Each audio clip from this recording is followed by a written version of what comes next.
Tá ao vivo? Pronto, começou. Beleza. Boa tarde, gente. Esse é o nosso quarto encontro do nosso grupo de estudos e nós vamos aqui explorar o segundo capítulo da Introdução à Fenomenologia do Robert Sokolowski. Estamos aqui com o Rafael e com o Carlos e vamos dar início. Percepção de um cubo como um paradigma de uma experiência consciente. Usaremos um exemplo simples para ilustrar o tipo de análise descritiva de consciência que a fenomenologia nos oferece. Este exemplo nos dará uma ideia do tipo de explanação filosófica que a fenomenologia proporciona. Servirá como um modelo para análises mais complicadas que empreenderemos mais tarde. Considere o modo pelo qual percebemos um objeto material, tal como um cubo. Vemos o cubo desde um ângulo, desde uma perspectiva. Não podemos ver o cubo de todos os lados de uma vez. É essencial para a experiência de um cubo que a percepção seja parcial, com apenas uma parte do objeto sendo diretamente dada a cada momento. Contudo, não é o caso de que somente experienciamos os lados que são visíveis desde o nosso ponto de vista presente. Como vemos aqueles lados, também cointencionamos os lados que estão escondidos. Vemos mais do que o olho alcança. Os lados presentemente visíveis estão envolvidos por um halo de lados potencialmente visíveis, mas realmente ausentes.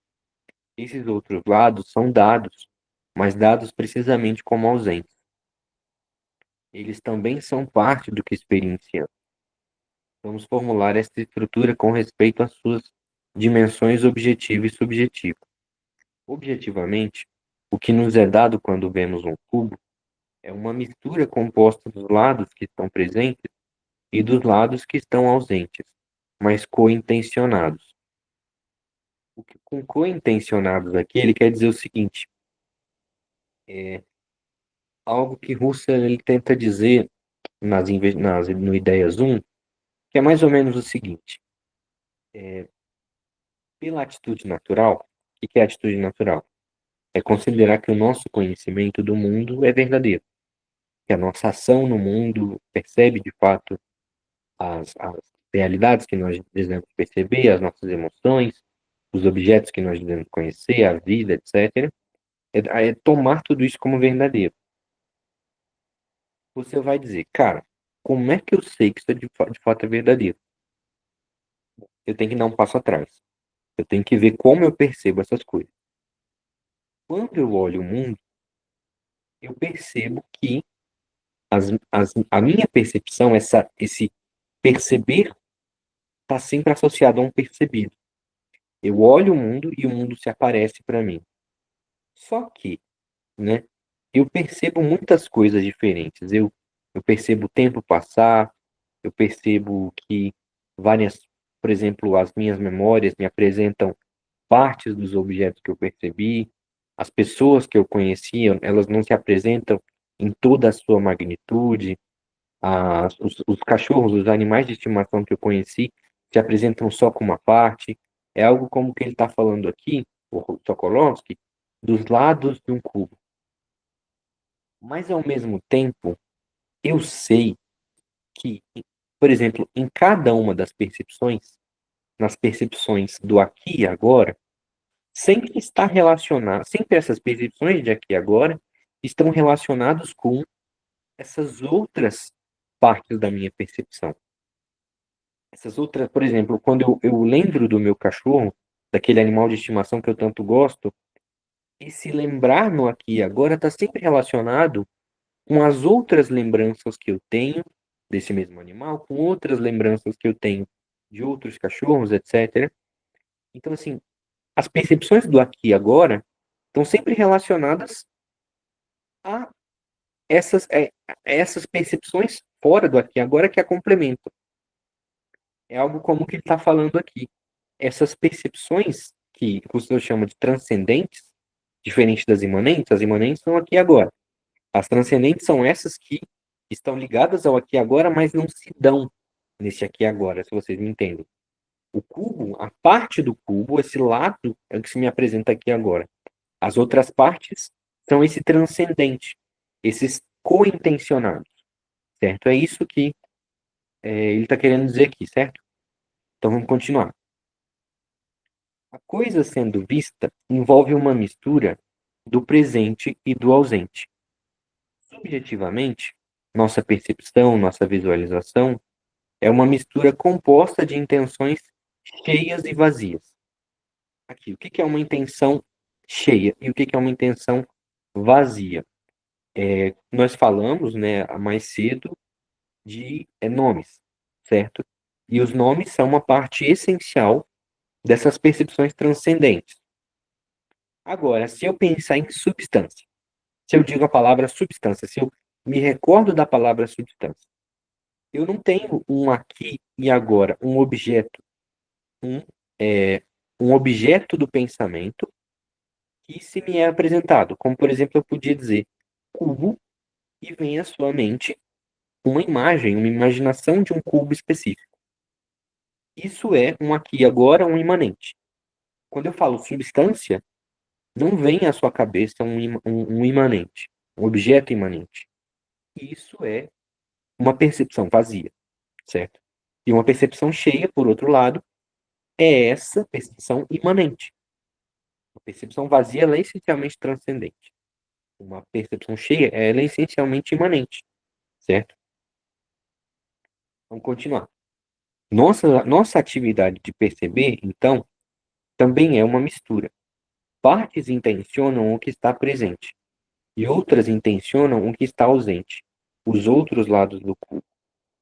Vocês têm algum comentário a fazer? Algum complemento? Então, né, ele usa ali o exemplo do cubo, né? Sim, Mas, assim, dependendo do ponto de vista, você consegue ver até duas faces dele, né? sim, E o resto, assim, por exemplo, assim, como é que eu vou saber se aquilo é um cubo ou não? Por exemplo, eu posso olhar e não ter uma percepção de que aquilo é um cubo. sim. Ele pode ser só uma parte de um cubo, né? Isso entra nessa coisa de percepção cheia e vazia, ou é uma coisa de intencionalidade? O que seria isso? Boa pergunta, boa pergunta. É porque se você leva à risca, né, o método fenomenológico, né, tipo, por exemplo, você falar, não, eu sei que isso é um cubo, só que você não sabe dizer, bom, por que que eu sei que isso é um cubo, sabe? Você diz, eu sei, mas não sei por quê. Você está numa atitude natural. Para você ter uma atitude fenomenológica, você tem que dizer, cara, eu sei que na minha experiência, na minha visão de mundo, nesse perceber e percebido, não pode ser outra coisa senão cubo, certo? Então, assim, levando à risca esse método, uma pessoa que, por exemplo, está na situação que você disse, ela não sabe se é um cubo, ela não pode dizer que é um cubo. Ela simplesmente não pode dizer. Ela tem que dizer, bom, é isso que me aparece. Agora, como ele vinha dizendo aqui, que eu acho que é uma coisa importante, falando de lados, perfis, etc., ou seja, que tem sempre ali algo que não aparece, o Russell vai dizer que essas essas percepções de mundo, esses transcendentes, a gente precisa dizer que eles nunca aparecem inteiramente, certo? Nós nunca percebemos inteiramente, sei lá, os cachorros que nós conhecemos, eles nunca se aparecem inteiramente. Isso implica que o objeto em si mesmo, ele é obscuro, ele não se me dá inteiro. E isso implica dizer que se eu falar, se eu falar, eu conheço isso, eu já estou falhando com a atitude fenomenológica. Eu tenho que dizer, bom, eu conheço algo, mas ainda não é exatamente isso. Por exemplo, outra coisa que Husserl se refere é, ok, eu sei que quando eu penso nessa imagem cachorro, todas as possibilidades de cachorro dentro do meu conhecimento são me aparecidas, são me possibilitadas. Isso é uma mostra de que eu tenho aí um universal, de que eu tenho aí um transcendente, de que eu tenho uma unidade de percepção. É um objeto que se dá, é uma coisa só. Então, talvez nisso que você falou, Rafael, esteja relacionado. Bom, eu sei que isso é um cubo, certo? Você olha ali, ao mesmo tempo que você sabe que aquilo tem um nome, você sabe que essa imagem está sempre relacionada a esse conjunto, a esse tipo de experiência. Só que, como eu te falei, se você levar à risca a atitude fenomenológica, você tem que dizer, bom, eu não sei o que que isso é, em última instância, absolutamente. Ele sempre aí está me aparecendo. Você disse que a única exceção a isso é a matemática. Respondi a sua pergunta, Ravel? Você tem algum complemento? Sim, Alguma... é uma coisa assim que me chama muita atenção, porque se você for ver, eu não sei se estaria correto o pensamento. A fenomenologia ela vai trabalhar muito com as teorias de conhecimento, né? Porque assim, até o quanto eu sei que é aquilo, né? Se eu não me engano, acho que São Tomás de Aquino vai falar que a gente não conhece nem uma mosca na sua integralidade, uma coisa assim, né? Você que estuda mais São Tomás de Aquino. É interessante como esses fenômenos da fenomenologia ele aparece isso, né? De até o limite do que eu sei, do limite do que eu conheço, né? Sim, sim. Assim, eu concordo totalmente com você, cara. E tipo assim, cara, às vezes eu acho que você tem uma intuição mais fina que a minha. Pô, tu pega uns pensamentos assim, tipo, muito rápido, sabe? Acho massa, Opa, obrigado. massa. Mas se tiver alguma coisa para falar, interrompe aí. Carlos também, né? Se a gente puder continuar, beleza, vocês me avisam, mas tamo aí, viu? Bora mais um pouquinho. Vamos nessa, vamos nessa. Agora são 4h15. Vamos nessa, até quando vocês aguentarem. É, 40, X e vazio. Nossa atividade de perceber, então, também é uma mistura. Partes intencionam o que está presente, e outras partes intencionam o que está ausente, os outros lados do cubo. Naturalmente, todo mundo sabe que a percepção envolve tais misturas, mas nem todo mundo está a par de seu impacto ou de seu alcance filosófico. Toda experiência envolve uma mistura de presença e ausência, e, em alguns casos, chamar nossa atenção para essa mistura pode ser filosoficamente iluminador. Quando ouvimos uma sentença sendo enunciada por um falante, por exemplo, nossa audição envolve a presença de uma parte de sentença. Eu interrompi aqui, né? Deixa eu voltar. Toda experiência envolve uma mistura de presença e ausência, e em alguns casos, chamar nossa atenção para essa mistura pode ser filosoficamente iluminador. Quando ouvimos uma sentença sendo enunciada por um falante, por exemplo, nossa audição, nossa audição envolve, quando ouvimos uma sentença sendo enunciada por um falante, por exemplo, nossa audição envolve a presença de uma parte da sentença, flanqueada pela ausência das partes que já foram pronunciadas e aquelas que estão por vir. Eu peço desculpa, gente, que algumas coisas aqui só tiraram a minha atenção enquanto tá vendo uma série aqui, não sei se vocês estão ouvindo, mas peço desculpa, tá? Mas espero que vocês tenham entendido. Se não tenham entendido, vocês me avisam. Eu vou continuar aqui. É, quer dizer, Carlos, Rafael, vocês entenderam o que eu li aqui? Tá tranquilo? Sim, sim, tranquilo. Eu gostei muito dessa frase que ele colocou ali, toda experiência e falou uma mistura de presença e ausência. Eu achei muito fantástico essa frase, hein? Até marquei aqui. Sim, cara. Fenomenologia é lindo, pelo menos eu acho. Aí ele está se referindo que mesmo o ausente, né, é a presença da ausência, né? Sim. Você pode se formular de outra maneira. Não, eu acho que concordo contigo. Concordo contigo, cara. Eu acho que toca naquilo, né? Tipo, você pensa na ideia de substância, na ideia de Deus e tal. É uma ideia vazia, assim. Você tem que botar alguma coisa na cabeça, você tem que, sei lá, quando você pensa em substância, né? Você pensa, pô, qual que é a definição aristotélica de substância? É o que existe em si mesmo. Aí fica um pouco ainda fica um pouco obscuro. Aí se você, por exemplo, a Edith Stein, ela pega uma forma fenomenológica de lidar com isso, esclarece, ela vai dizer, na nossa percepção de mundo, sempre tem um ainda não é, que é o futuro, e um já foi, que é o passado. E o mundo, e a nossa percepção acontece em várias formas de passar de um já foi para um ainda não é, né? É o tempo. A gente pode ver ato e potência nessas realidades, né? O ato, a existência, é esse aqui e agora. É a existência. A potência é esse ainda será, né? Por exemplo, esse já foi, o passado, ele tem algumas marcas que podem voltar a acontecer.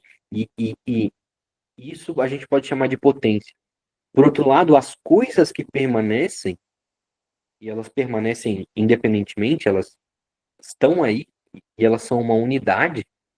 Um cachorrinho, quando vive, um quadro, nós aqui que estamos conversando, o computador, etc., são substâncias, eles permanecem, são indivíduos, são independentes, eles não dependem de outra coisa, são uma unidade.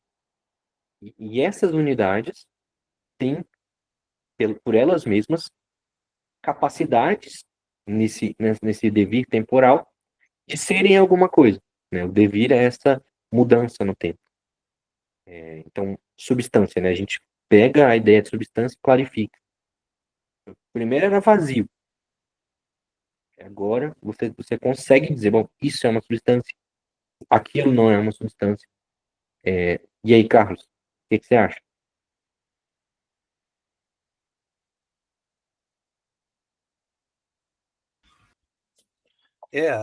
A substância é aquilo que permanece, né? E depois geralmente as mudanças se dão nos acidentes, né? É como tu disse, é a filosofia aristotélica, né? Sim, sim. E a gente pode ser ainda um pouquinho mais radical, né? Que quando elas surgem ou elas deixam de existir, aí tem a geração e a corrupção, né? Não é não?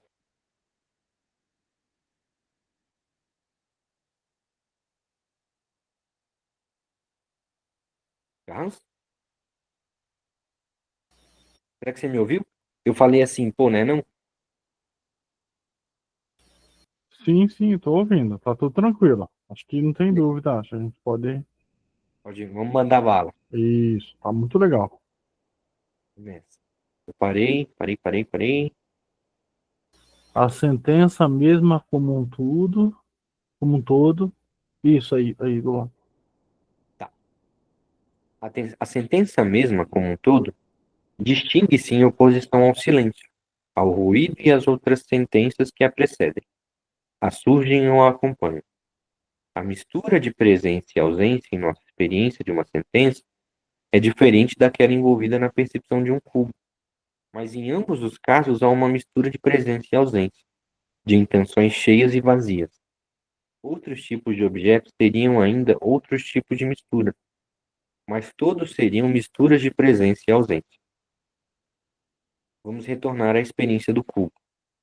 Num dado momento, apenas certos lados do cubo estão presentes para nós, e os outros estão ausentes. Mas sabemos que a qualquer momento podemos caminhar ao redor do cubo ou virar o cubo e os lados ausentes entrarão no campo de visão, enquanto os lados presentes sairão. Nossa percepção é dinâmica, não estática. Até se só olharmos um lado do cubo, o movimento rápido de nossos olhos introduz um tipo de mobilidade de busca da qual não estamos conscientes. Quando viramos o cubo ou caminhamos em volta dele, a potencialidade percebida torna-se realmente percebida. E o realmente percebido desliza para dentro da ausência. Torna-se aquilo que foi visto. Aquilo que é novamente só potencialmente visto. No lado subjetivo, as intenções vazias tornam-se cheias, e as cheias tornam-se vazias. Gente, se vocês tiverem alguma coisa para falar, me interrompam, viu? É interessante, né, que cada coisa tem uma mistura diferente, né? Isso é uma coisa muito legal dele já perceber isso, né? Não dá para interpretar tudo do mesmo jeito, né? Isso é muito bacana também. Sim, o Russell diz que para cada objeto você tem uma fenomenologia diferente, sei lá, para matemática ou para psicologia, sei lá. Para cada um desses âmbitos você tem que entender a percepção de uma forma correspondente a esse objeto de percepção. Eu acho isso muito enigmático, assim, sei lá, eu não entendo isso ainda, mas acho que pode ser muito bacana. Pô, eu penso na física, né? Eu estou tendo na faculdade algumas coisas sobre filosofia da ciência, e sei lá, o Popper diz que, pelo problema da indução, né? Sei lá, pela indução a gente sabe que, né, a gente pega vários dados individuais e percebe, bom, isso aqui tem uma essência, e, bom, a gente sabe a essência disso aqui. Isso seria um método para ciências naturais, né? Então, sei lá, a gente percebe, bom, aqui a chuva acontece dessa forma, ali a chuva acontece dessa forma, pá, pá, pá. Então, acontece dessa forma. O Popper vai dizer, pô, como é que eu sei que isso vai acontecer sempre se eu não tenho acesso a todos os casos? Tipo, o particular nunca me apresenta o universal. E a combinação de particulares também não me apresenta o universal. Então, como que eu posso fazer ciência com a indução? Ele vai responder, não dá. Isso, em lógica, tipo, você dizer, bom, eu tenho essa premissa, eu tenho essa implicação, bom, eu sei que uma das partes da premissa é verdadeira, é fato. Se eu tenho esse fato, segue-se o resto da premissa. Sei lá, se choveu, a grama está molhada. Choveu, então a grama está molhada, né? Seria, por exemplo, bom, se eu percebo que a chuva acontece dessa forma, então isso é um universal. Eu percebo que isso tá dessa forma. Portanto, é universal. O Popper vai dizer, cara, não dá para fazer isso. Então, o modus ponens, que isso é o modus ponens, não pode ser uma forma de fazer ciência. Ele vai dizer, só pode ser por modus tollens. Ou seja, eu tenho a teoria. Né? Então, por exemplo, a teoria de Einstein, sei lá, a, a gravidade é uma alteração no espaço-tempo. Logo, onde a gravidade, os corpos em torno dela são alterados. Aí você diz, bom, os corpos não são alterados perto de corpos. Você vai dizer, bom, então a teoria de Einstein está errada. Então, isso é modus tollens, né? Então, o modus tollens acontece pela negação do antecedente, certo? Então, É, assim se dá um modo. sabe, Diga. o que eu fico pensando muito, quando eu estudava muito, quando eu fazia alguns artigos dentro da minha área de educação física, essa Sim, questão de amostragem, né? A fenomenologia ela vai trabalhar muito com essa questão de amostragem e a questão da população, né? Que seria o censo, alguma coisa assim, né? A sua sim, integralidade, né? sim, E é justamente, acho que é sobre isso, né? Porque assim, é igual você, é, é que dentro da ciência também, muitas vezes, você vai pegar só um aspecto para estudar, né? Por exemplo, igual você falou assim, a grama está molhada. Por que a grama está molhada? Choveu, alguém molhou, aconteceu alguma coisa, sei lá, alguma coisa aconteceu, né? Então ela se mostra ali um resultado e você vai pesquisando ele dentro de um aspecto, né? Eu acho que é justamente isso que acho que o Popper tentou falar, né? Você pega uma amostragem, mas quer dizer, você não consegue pegar a realidade como uma integralidade, né? sim, Nossa ciência, talvez, ou nossa filosofia seja limitada frente à realidade, né? Não sim. sei, seria uma coisa mais ou menos por aí. Pô, concordo contigo.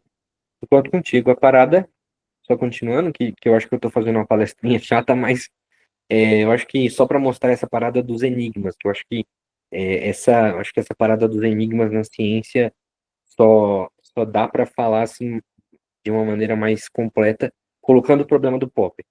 Então, tipo, ele vai dizer, bom, a ciência só pode operar por modos históricos, né? Então, você tem que pegar as teorias e você tem que falsear elas. E elas têm que ser capazes de ser falseadas, sei lá. Tem que ser capaz de observar na empiria se uma teoria pode ou não estar em contradição com os fatos, né? Aí, modo Tollens, beleza, falsibilidade, tá. Aí vai chegar o Kuhn, cara, beleza, isso aí é verdade, mas, pô, não é assim que a gente, sei lá, lida com isso, sei lá, na ciência raiz. Tipo, a gente que é cientista, a gente tá aqui, pô, isso aqui eu não entendo. Essa teoria foi desbancada, e agora, o que eu faço? Pô, vamos encontrar uma nova teoria. Então o Popper vai dizer, cara, é isso. A ciência é uma solução de enigmas. Então, assim, é por revoluções científicas.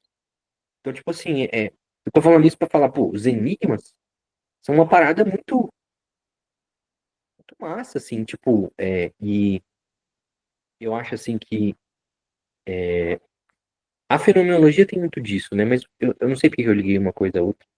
Devo ter viajado pra caramba. O que eu quis dizer é que, sei lá, pra fenomenologia, quis falar com isso, velho. Desculpa, gente, eu acho que eu viajei. Mas não sei se uma coisa tem relação com a outra. Que começou ali com a presença e a ausência de cada objeto. Quando você começou a falar ali bem no comecinho, era justamente isso, que a gente começou a falar sobre a presença e a ausência de cada objeto, cada particular, né? Sim, sim. É porque o que eu queria dizer era que, tipo, a fenomenologia, ela sempre tem uma fenomenologia própria de um certo objeto, assim, sabe? Mas isso pra mim é um enigma, assim, sabe? Isso pra mim, cara, não faz sentido, mas eu acho isso muito massa. E eu quis citar o exemplo da física pra dizer, cara, na física, nas ciências naturais, tipo, o modo de você encarar essa realidade é outro. Você não pode encarar essa realidade como, sei lá, eu vou analisar a minha consciência e por isso eu vou entender a ciência inteira. Eu quis dizer mais nesse sentido, entendeu? E tipo assim, cara, é, até na fenomenologia, você não pode, você não pode dizer, bom, eu percebo tudo da mesma forma. Então, assim, é ainda um pouco, como você falou, tipo, você percebeu o cubo, percebeu um cachorro, sei lá. É muito diferente de você lidar com as ciências naturais, sabe? Tipo, tem essa diferença na realidade. Eu tava querendo falar disso que você falou, que eu achei muito massa. Eu acho isso muito massa, sabe? Ah, legal, são os grandes paradoxos, aí, os grandes mistérios da fenomenologia. Eu acho que é isso aí, cara. Acho que é isso aí. Então, deixa eu ver agora. São 4h30, dá pra gente brincar mais um pouquinho. Onde é que eu parei? Vamos retornar à experiência do cubo. Tá, vamos nessa. Vamos retornar à experiência do cubo.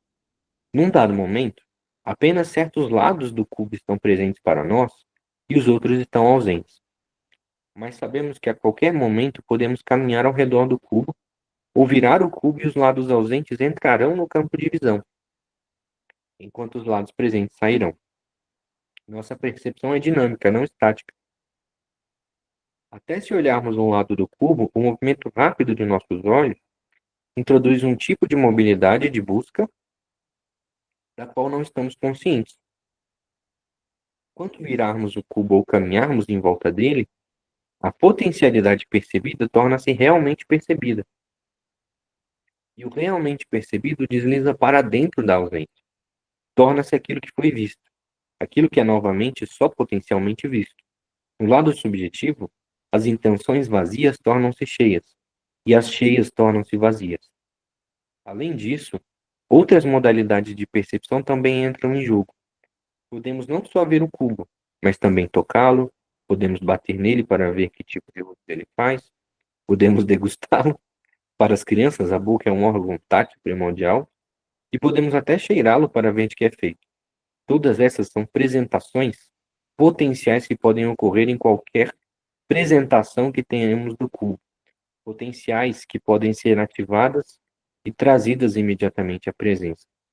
Apresentação, na fenomenologia, quer dizer o seguinte: quando eu tenho uma ideia vazia e aí ela se me apresenta, ela vem à minha consciência, ou qualquer coisa, sei lá, quando eu vou lembrar, né, eu vou fazer um ato de lembrar, eu vou lembrar conscientemente de alguma coisa. fazer esse ato de vontade. Quando eu faço isso, algo se me apresenta. Ele de repente vem à minha consciência, coisa que eu não tinha antes em mente. Quando eu começo a imaginar e tal, algo vem de novo de volta, né, à minha consciência. Isso é uma apresentação. Antes não estava e agora vem no aqui e agora. Só terminar esse parágrafo, aí eu dou a palavra para vocês. Todas elas envolvem o cubo, até quando ele é simplesmente dado à nossa visão. É interessante notar, contudo, que só a visão e o tato apresentam um objeto como um cubo. O ouvir, o degustar e o cheirar apresentam o material de que o cubo é feito, não seu caráter de ser formado como um cubo. E aí, galera, o que vocês acham?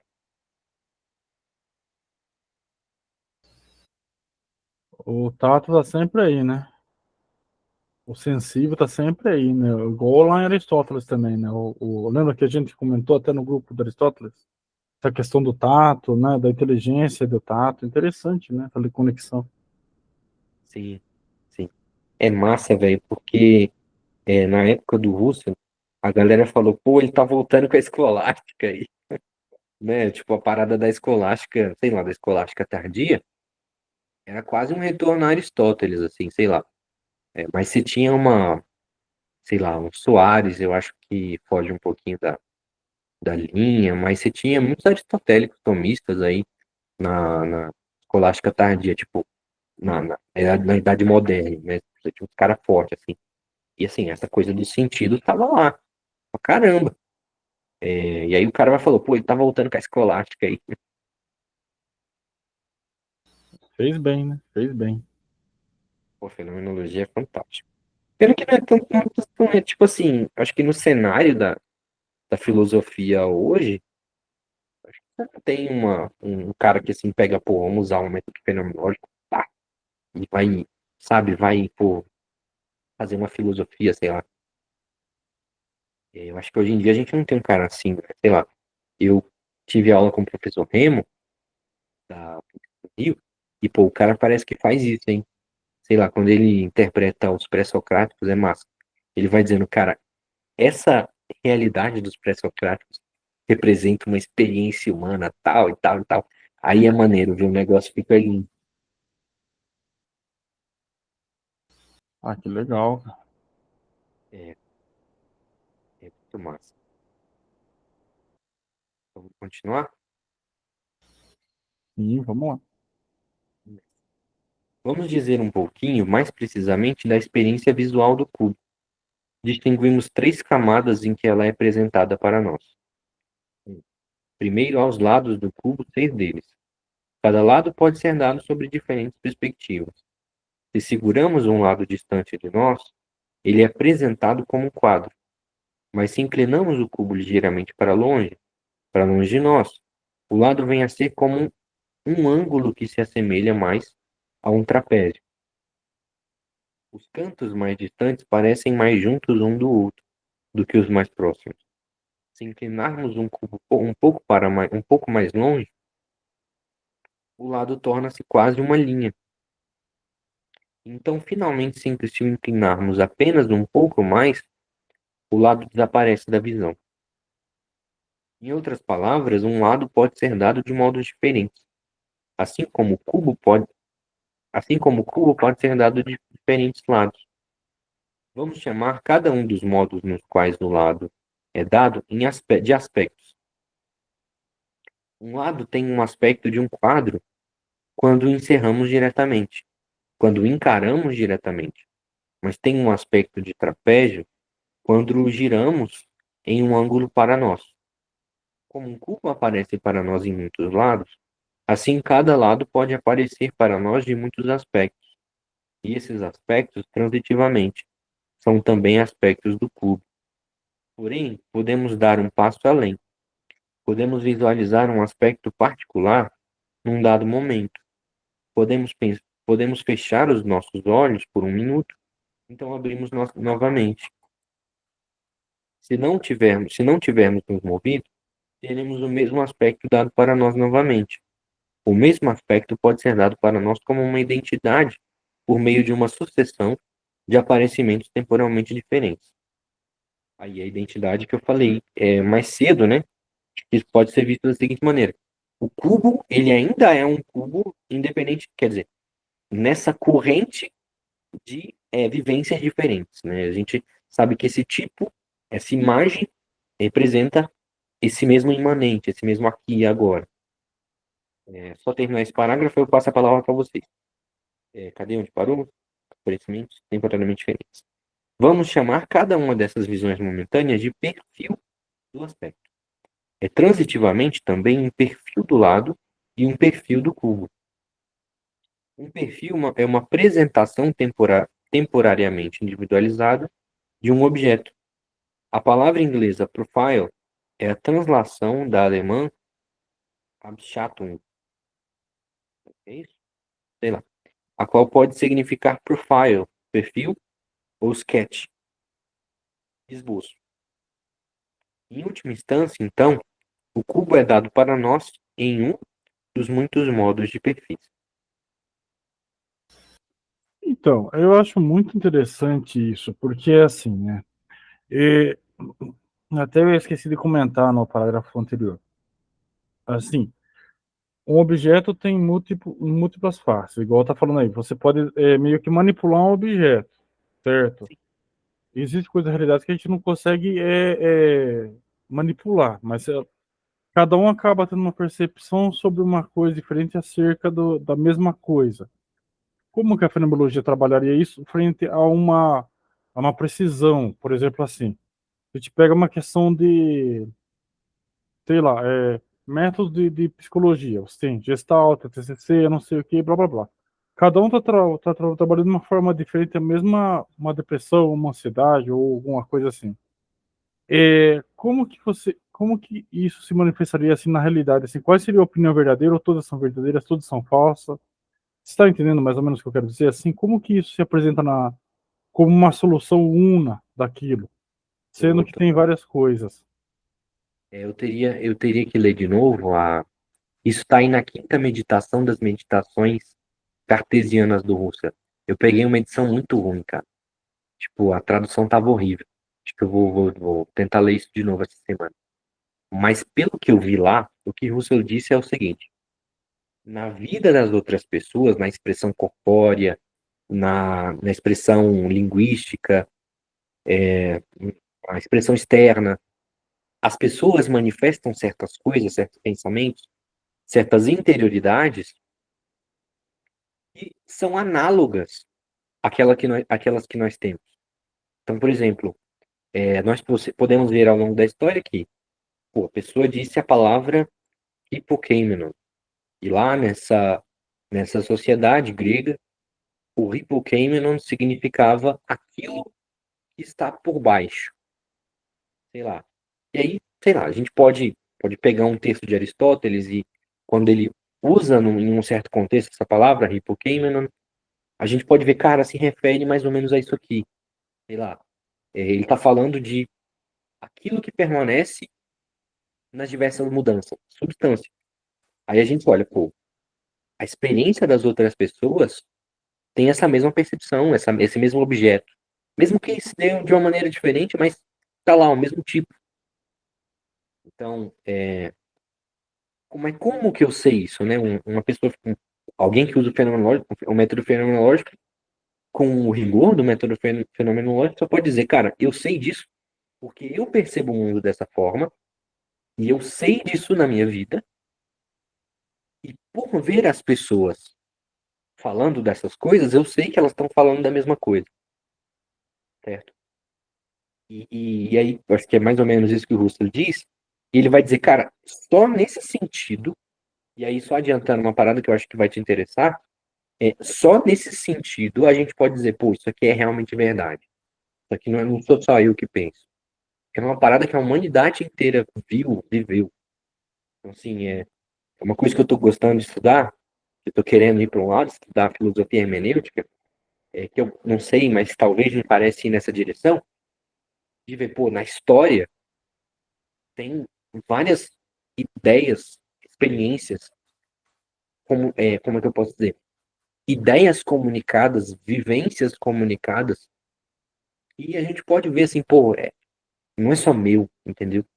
E aí você tem, pô, isso aqui não é, pô, isso aqui é uma forma não só de filosofia, mas, pô, isso aqui pode orientar a base da experiência humana, e a base da qual a ciência, os conhecimentos, a metafísica, etc., pode funcionar, pode partir, né?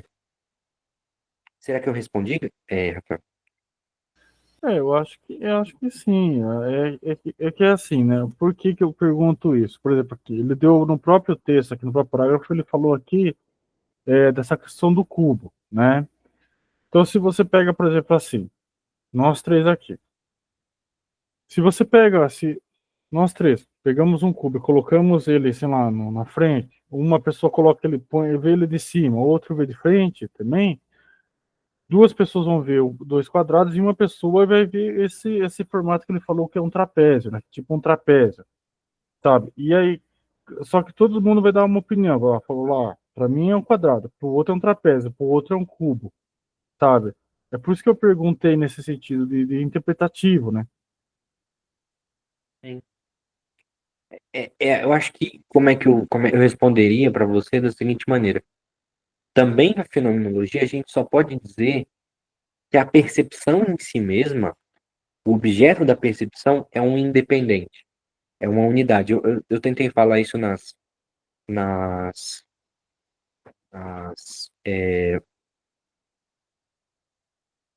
eu tentei falar isso nas reuniões passadas, eu não lembro como que eu falei, mas eu falava das investigações lógicas, e no Ideias Humus eu falo de uma coisa semelhante que Wittgenstein vai retomar, por exemplo, no ato e potência.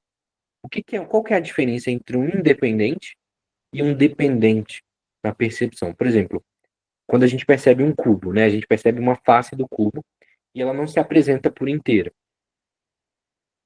Só pelo fato dela não se apresentar por inteira e de ela se referir a muitos outros dados, esse aqui e agora, ele é dependente desses outros dados. E só essa unidade, esse em si mesmo, esse indivíduo é o independente. Só essa unidade é um independente. É uma substância. Só a substância é um independente. E é só isso que nós podemos dizer, bom, isso de fato é o que eu percebo, isso é uma coisa, entendeu? Essa é um real, é algo que eu posso conhecer. Não, eu não posso conhecer nenhuma outra coisa senão um algo independente.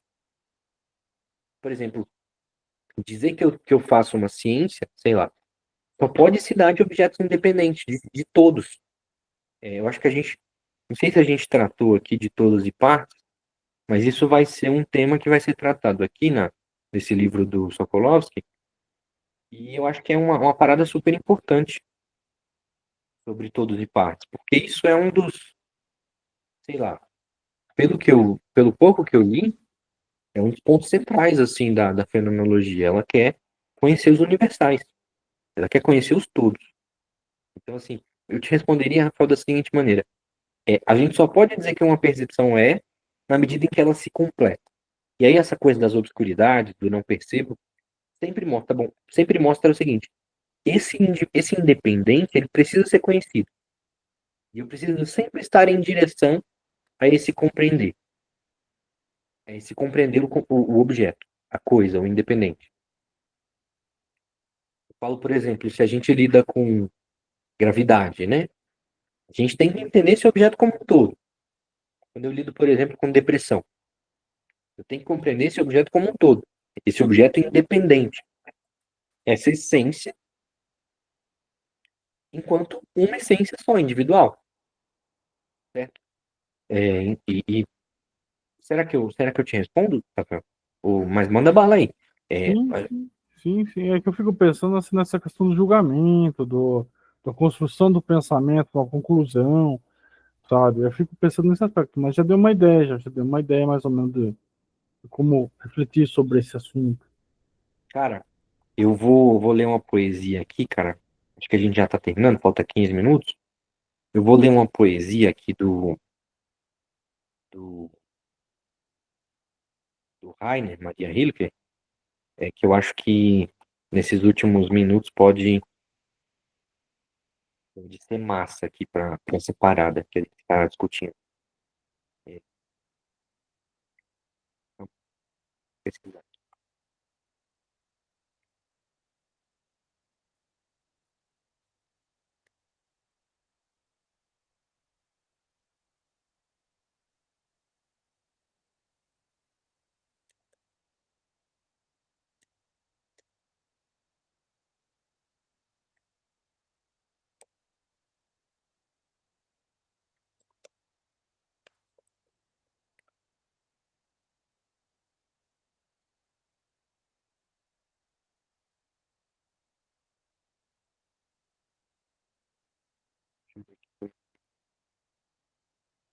Deixa eu baixar o Bernardo.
Luiz, tá por aí, Luiz?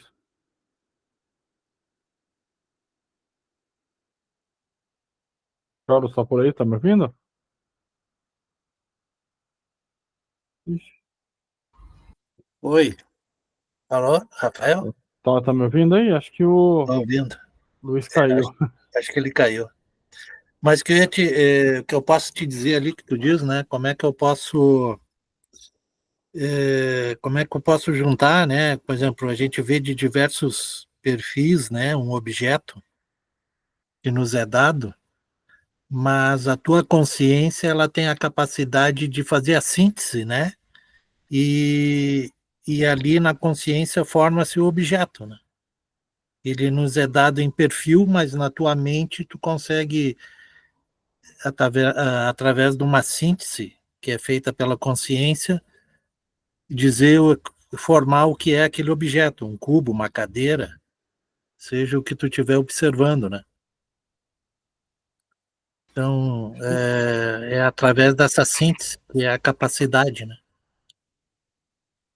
Ó, Exato. Luiz, ó. Eu saí da reunião de novo, né? Faz parte. Mas É, obrigado pela explicação, viu, Carlos? Carlos, você pode repetir a explicação para mim?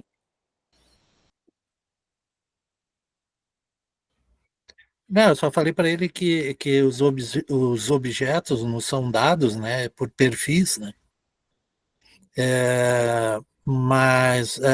E o que faz com que a gente consiga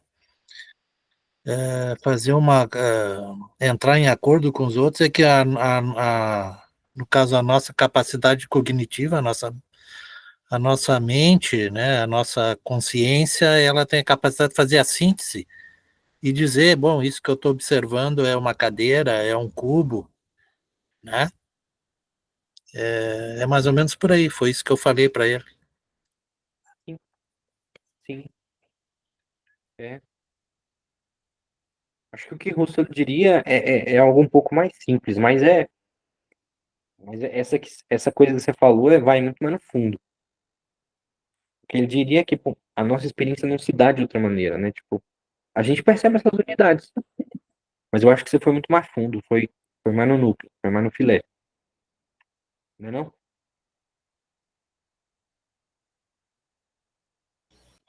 Ah, eu achei legal, muito interessante, muito interessante. E aí, cara, nesses últimos 10 minutinhos, vocês topam eu ler essa poesia? E sobre essa parada dos lados dessa. Vocês topam? É, Bora, tranquilo. vamos lá. Vamos nessa.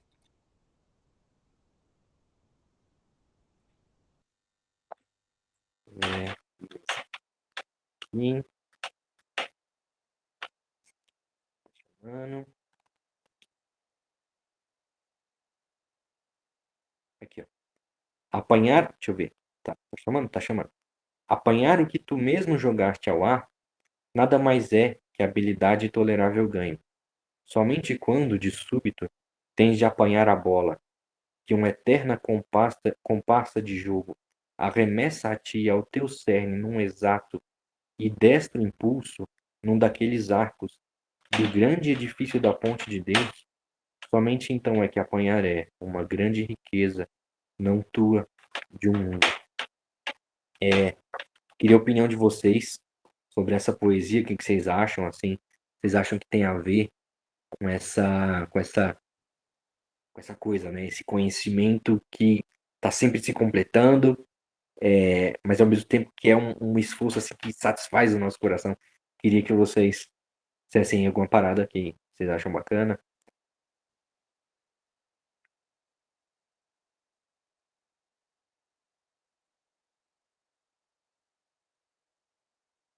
Eu achei muito interessante, né? Essa coisa, assim, Hilke também é um cara muito, muito diferenciado, né? Eu acho que ele capta muito o que a gente tá falando, né? Eu acho que. Eu tô achando que você é mais estudado que eu, Rafael. Oi, eu não entendi o que você falou? Eu tô achando que você é mais estudado que eu, hein, velho? E eu não, rapaz, eu sou formado outra coisa, sou formado em educação física, sei nada disso não. Duvido, duvido. Mas é isso mesmo. Acho que isso aqui tá aí, velho. Tipo, né, quando a gente se relaciona, quando a gente busca algum conhecimento, alguma ação no mundo, quando a gente faz isso com a gente mesmo, a gente, beleza, eu sou bom e tal. Mas nunca satisfaz, né? Aí, por exemplo, quando a gente sabe que essa relação, esse ganhar alguma coisa, não é só nosso, mas sei lá, da própria beleza de todo mundo. E a gente recebe, a gente busca e tal. Aí sim que satisfaz o nosso coração, né? Principalmente quando isso não é só nosso, mas é da humanidade como um todo, né? Sei lá. Vocês acham que é por aí? Vocês acham que viajei? Eu acho que assim eu acho que é uma questão também do próprio prazer da descoberta, né? A própria autoeducação, ela gera um certo prazer, uma certa conexão com a realidade, né? Quando você pega, por exemplo, assim, o próprio Platão, quando você lê, e algumas coisas começam a fazer na sua vida, você fala, opa, isso de algum jeito está se apresentando de uma forma mais profunda e se conecta comigo, né? Eu acredito que seja mais por aí também, sabe? Assim, quando você fala, você está meio que falando com uma certa humanidade, uma certa beleza também, como você falou. Olha aqui. Num dos capítulos aqui, ó, olha só, ele fala aqui que a dialética platônica é um dos espelhos da hermenêutica filosófica. Eu achei isso muito massa, cara. Achei isso muito maneiro. Eu não li isso aqui, né? Tô falando assim, o prefácio parece indicar isso aí. Também não tem como ele fugir também de muito de Platão e de Aristóteles, porque se você vê, ele meio que fala também disso, né? Como os fenômenos se apresentam, né? Toda aquela parte do Teteto, a própria República, vai falar de como os fenômenos, a própria caverna de Platão, né? Como os fenômenos se apresentam, se são verdadeiros ou se são partes do fenômeno, né? Sim. Pô, eu li muito pouco de Platão, velho. Eu li um pouco do Mênon. Eu li há muito tempo a Apologia. A República. O que mais que eu li? O Mênon, a República, a Apologia. O que mais que eu li? E eu li um pouquinho do Fedon. Aí eu li o Fedon. Isso é um bom. Mas olha que interessante, falando de Platão aqui, ele está falando de fenomenologia, mas você já pensou que também as coisas que se apresentam para a gente podem ser sombra, sabe? Sim. Assim, no aspecto mesmo, assim, do fenômeno. É muito interessante você pensar sobre isso, né? Imagina se tudo isso também fosse sombra, se os fenômenos fossem sombra, né? Daí vem até Aristóteles depois vai falar daquela parte sensível, do tato, né? É uma loucura. Se tudo fosse sombra, né, velho? Se tudo fosse sombra, nada faria sentido, né? Então, e é muito louco, porque pra gente muita coisa não faz sentido naturalmente, né? Sim. É muito, entendeu? É muito. Aí vai começar a viajar, né? Explode cabeças, né? Exatamente. Não, mas eu acho que é isso mesmo, cara. Isso é bonito, né?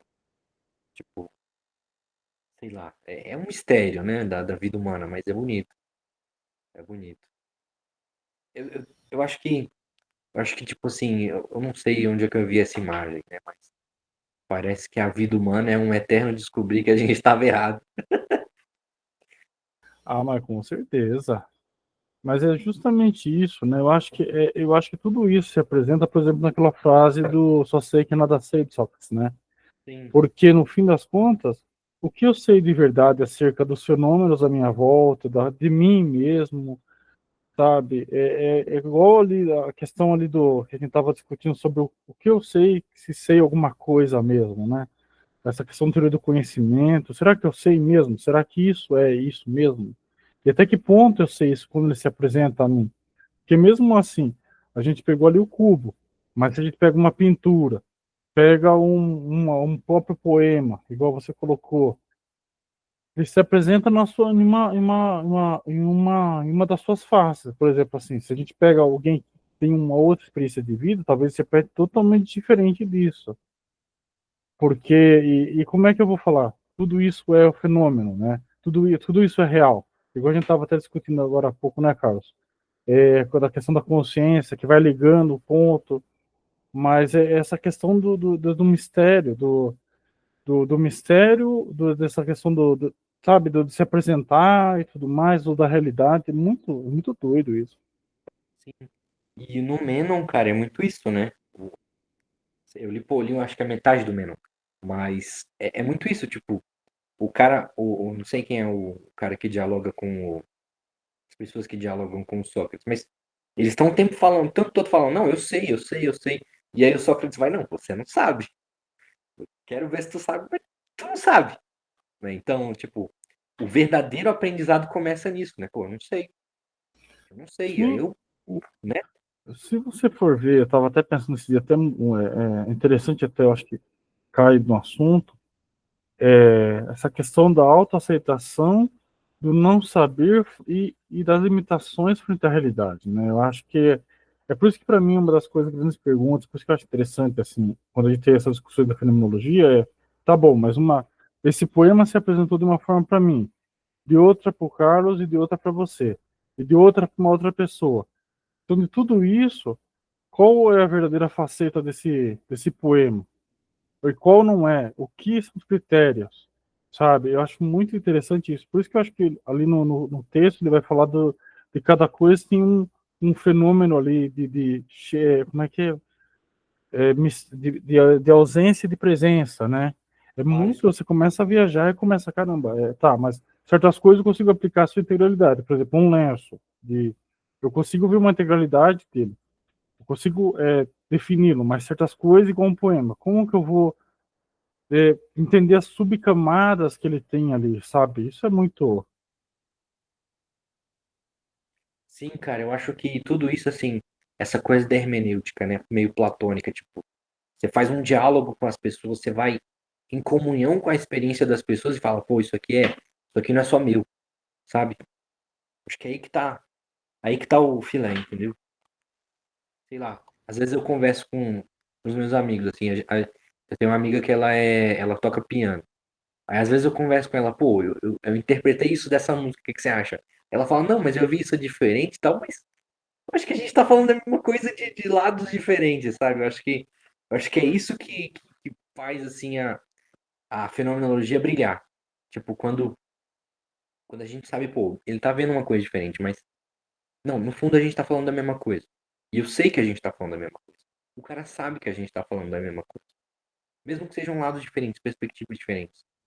Acho que isso que é o máximo. O que você acha? Eu acho interessante isso, porque assim, se você for olhar, por exemplo, assim, matemática, existem várias formas de você chegar no mesmo resultado, certo? Existe, por exemplo, assim, a gente vai falar de um número tipo 4. Você pode falar 2 mais 2, um mais um mais um mais um 4. Você pode chegar de várias formas, né? Você apresenta mais ou menos resultado. Eu acho que eu não sei se é uma questão de método, uma questão de resultado, mas eu entendo o que você quer dizer. Que a realidade ela é meio é, prismada, né? Ela se apresenta de várias formas e é a mesma coisa. Só que ela se apresenta de várias formas, mas será que não existe lado falso? Será que não existe uma ilusão do lado? Sabe, essas coisas meio que me deixam pirado, assim.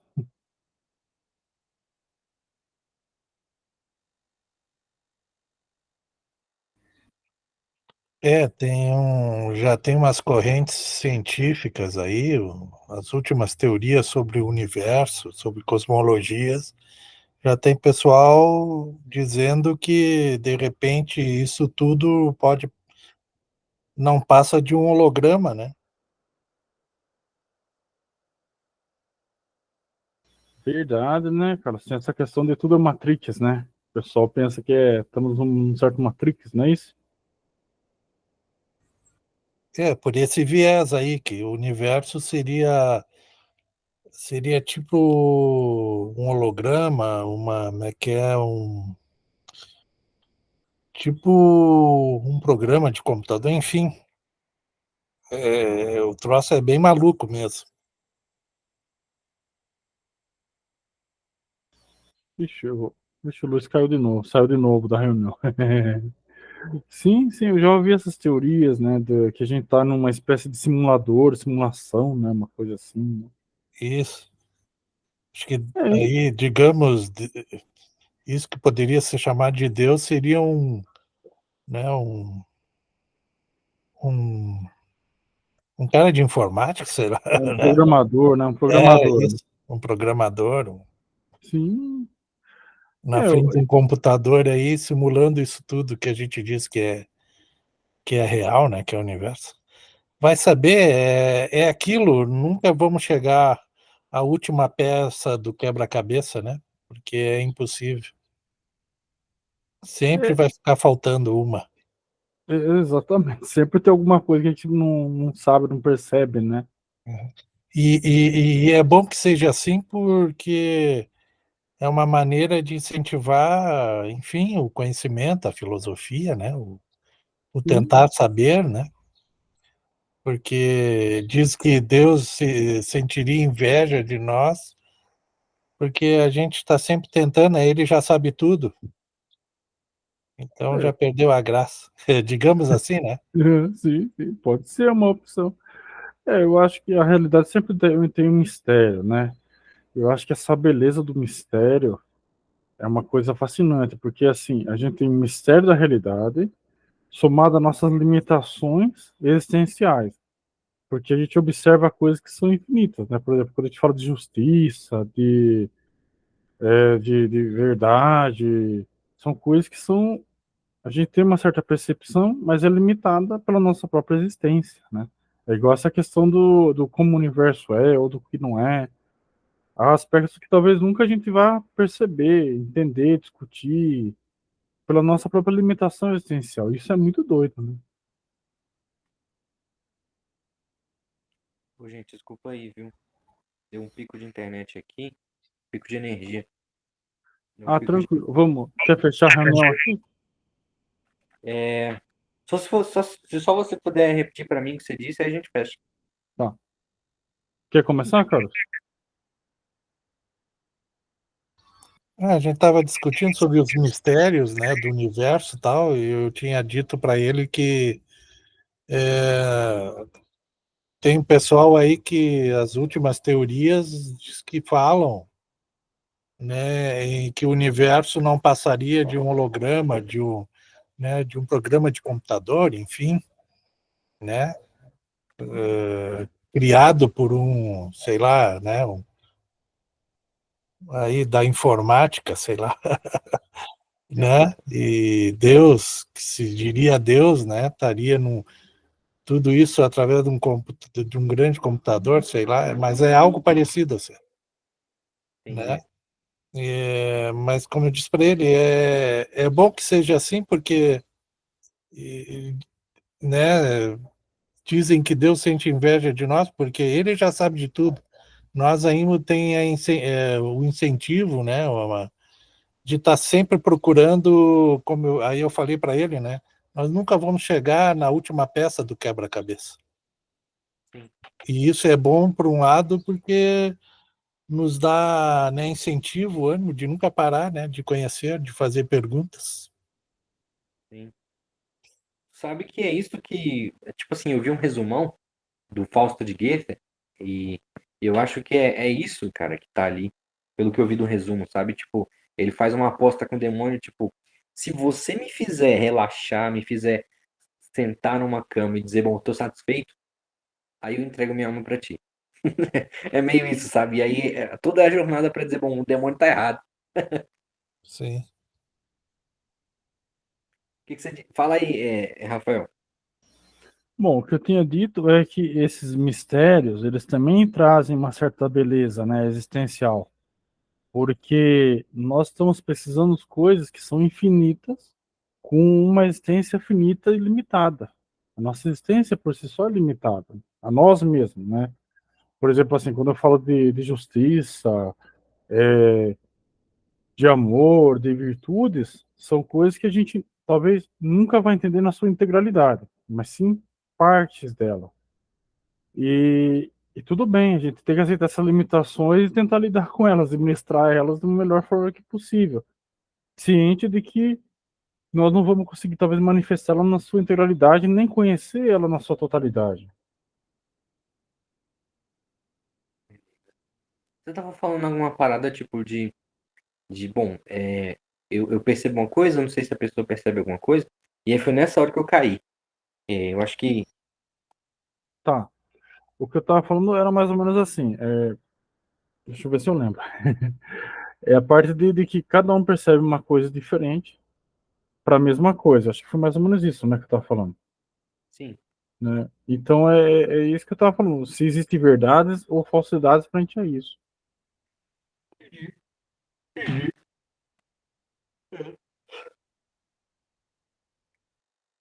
Era isso. beleza. Pode fechar aqui? Tem mais alguma coisa? Vocês querem fechar já? Tá bom por hoje? Tô na chamada de vocês. Por mim tá tranquilo. Pode encerrar. Tá bom. Então Certo. eu vou parar a gravação aqui, tá bom? Beleza, vamos nessa. Vamos lá. Eu vejo gerenciar, parar.